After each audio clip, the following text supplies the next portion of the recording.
Hello boys and girls, எல்லாரும் எப்படி இருக்கீங்க? நல்லா இருக்கீங்கன்னு நினைக்கிறேன். இன்னைக்கு இருக்க கிளைமேட்டுக்கு செம்மையா ஒரு பிரேக்ஃபாஸ்ட் இல்லனா டின்னர் சுட சுட சாப்பிட்டா எப்படி இருக்கும்? வாவ், அப்படி ஒரு டிஷ் தான்டா பாய்ஸ் அண்ட் கேர்ள்ஸ் இன்னைக்கு நம்ம பார்க்க போறோம். வீடியோ பாக்குறப்பவே தெரிஞ்சிருக்குமே என்னன்னு.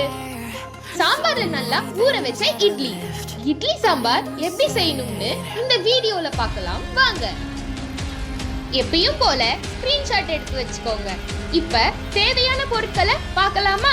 துவரம் பருப்பு 1/2 கப், சிறு பருப்பு 1/2 கப், மஞ்சள் தூள் தேவையான அளவு, பெருங்காயம் 1/4 ஸ்பூன், எண்ணெய் தேவையான அளவு, கடலை பருப்பு 1 ஸ்பூன், காய்ந்த மிளகாய் 8, உளுந்த பருப்பு 1 ஸ்பூன், தனியா 1 ஸ்பூன், சீரகம் 1/2 ஸ்பூன், வெந்தயம் 1/4 ஸ்பூன், மிளகு 1/2 ஸ்பூன், கறிவேப்பிலை சிறிதளவு, துருவிய தேங்காய் 1/4 கப், கடுகு 1 ஸ்பூன், சின்ன வெங்காயம் 12, தக்காளி 1 பெரிய அளவு, உப்பு தேவையான அளவு, கேரட் 2, புளி 1/2 கப், வெல்லம் சிறிது.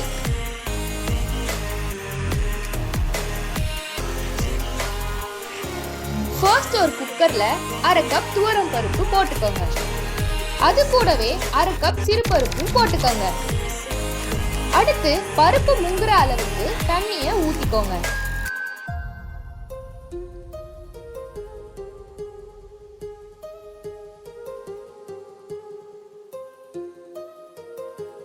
அரை டேபிள் ஸ்பூன் மஞ்சள் தூள் போட்டுக்கோங்க. 1/4 டேபிள் ஸ்பூன் பெருங்காயத்தூள், 1 டேபிள் ஸ்பூன் ஆயில். இதெல்லாம் போட்டுட்டு குக்கரை மூடி 3 விசில் போட்டு எடுத்துக்கோங்க.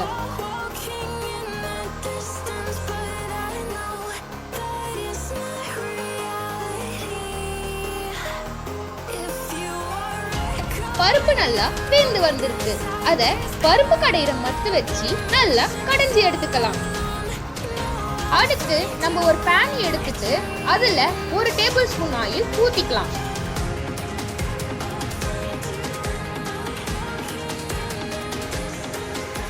ஒரு டேபிள் ஸ்பூன் கடலை பருப்பு, 1/2 டேபிள் ஸ்பூன் உளுத்த பருப்பு, 1 டேபிள் ஸ்பூன் தனியா, 1/2 டேபிள் ஸ்பூன் சீரகம், 1/4 டேபிள் ஸ்பூன் வெந்தயம், 1/2 டேபிள் ஸ்பூன் மிளகு. இதையெல்லாம் போட்டுட்டு ஸ்டவ்வை மீடியம் ஃப்ளேம்ல வச்சு நம்ம போட்டிருக்க பருப்பை வதக்கிக்கோங்க.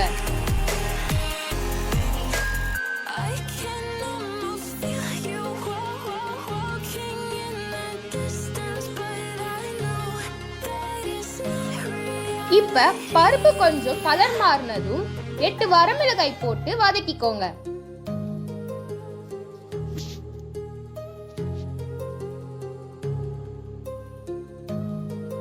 அடுத்து கொஞ்சமா கறிவேப்பிலை போட்டு அதையும் வதக்கிக்கோங்க. அடுத்து நான் 1/4 கப் தேங்காவை துருவி வச்சிருக்கேன். அதையும் போட்டு ஒரு 5 நிமிஷத்துக்கு வதக்கி விட்டுக்கோங்க.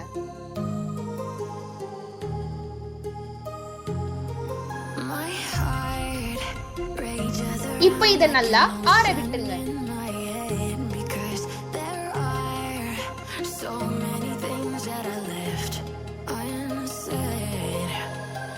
இப்ப நம்ம ஃப்ரை பண்ணி வச்சிருக்கோம்ல, அது ஆறுனதும் அதை ஒரு ஜார்ல போட்டு நல்லா பவுடரா அரைக்காம கொஞ்சமா தண்ணி ஊத்தி இந்த மாதிரி அரைச்சி எடுத்துக்கோங்க. அடுத்தது ஒரு கடாய் எடுத்து அதுல 2 ஸ்பூன் ஆயில் ஊத்திக்கோங்க. எண்ணெய் நல்லா காஞ்சதுக்கு அப்புறம் 1/2 டேபிள் ஸ்பூன் கடுகு போட்டுக்கோங்க. இப்ப கடுகு நல்லா பொரிஞ்சதுக்கு அப்புறம் 2 வரமிளகாய் போட்டு வதக்கி விட்டுக்கோங்க.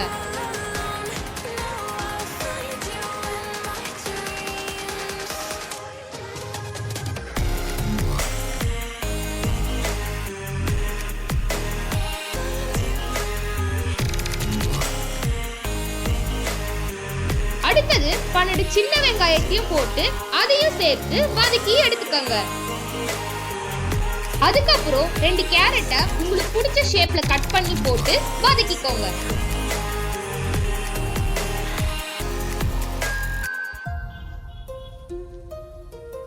இப்ப கேரட் நல்லா வதங்கினதும் நம்ம கட் பண்ணி வச்சிருக்கோம்ல ஒரு பெரிய தக்காளி, அதையும் போட்டு நல்லா வதக்கிக்கோங்க. இப்ப கொஞ்சமா தக்காளி வதங்கினதும் ஒரு சிட்டிகை மஞ்சள்தூள், தேவையான உப்பு போட்டு வதக்கி விட்டுருங்க.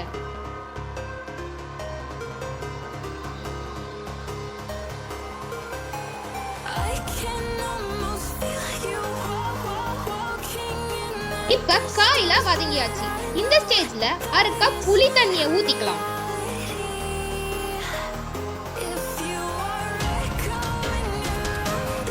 ஊத்திட்டு நல்லா கலந்து விட்டுக்கோங்க.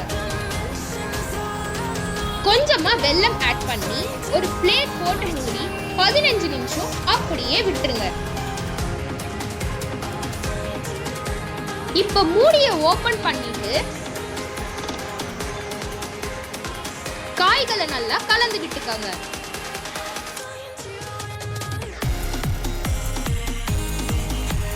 நம்ம அரைச்சி வச்சிருக்க மசாலாவை இதோட ஆட் பண்ணிக்கோங்க.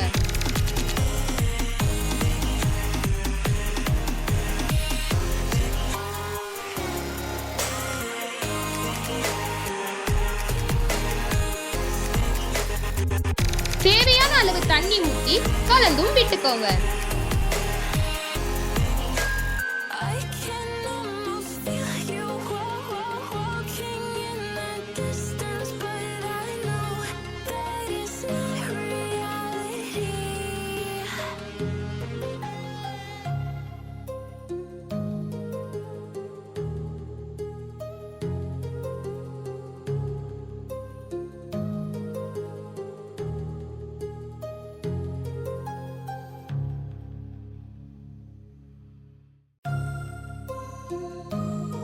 இப்ப குழம்பு நல்லா கொதிச்சு பச்சை வாசனை போனதும் நம்ம வேக வச்சிருக்க பருப்பு போட்டு கலந்து விட்டுக்கோங்க.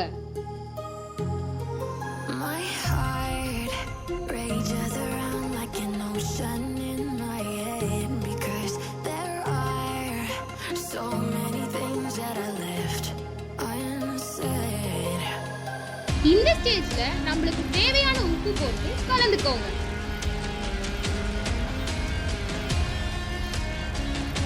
குழம்பு நல்லா கொதிச்சதும் ஸ்டவ் ஆஃப் பண்ணிடுங்க. நீங்க இட்லி கூட ஊற வச்சு சாப்பிட்டாலும் சரி, தொட்டுக்கிட்டு சாப்பிட்டாலும் சரி, இந்த கிளைமேட்டுக்கு செமையா இருக்கும். என்னோட பர்சனல் சஜஷன், இட்லியை நல்லா சாம்பார்ல ஊற போட்டு சாப்பிட்டு பாருங்கடா பாய்ஸ் அண்ட் கேர்ள்ஸ். இட்லிக்கு ஃபேமஸே சென்னை தாங்க. அதுல நம்ம டிஷ் எந்த ஏரியால செய்யற மாதிரி இருக்குன்னு மறக்காம கமெண்ட் பண்ணுங்க. இன்னும் என்ன வீடியோ பார்த்துட்டு எடுத்து வச்சிருக்க ஸ்கிரீன்ஷாட்ல இருக்க பொருட்களை கடகடன் ரெடி பண்ணிக்கோங்க. ஈவினிங் ஸ்பெஷலா இந்த டிஷ் வீட்ல செஞ்சு என்ஜாய் பண்ணுங்க.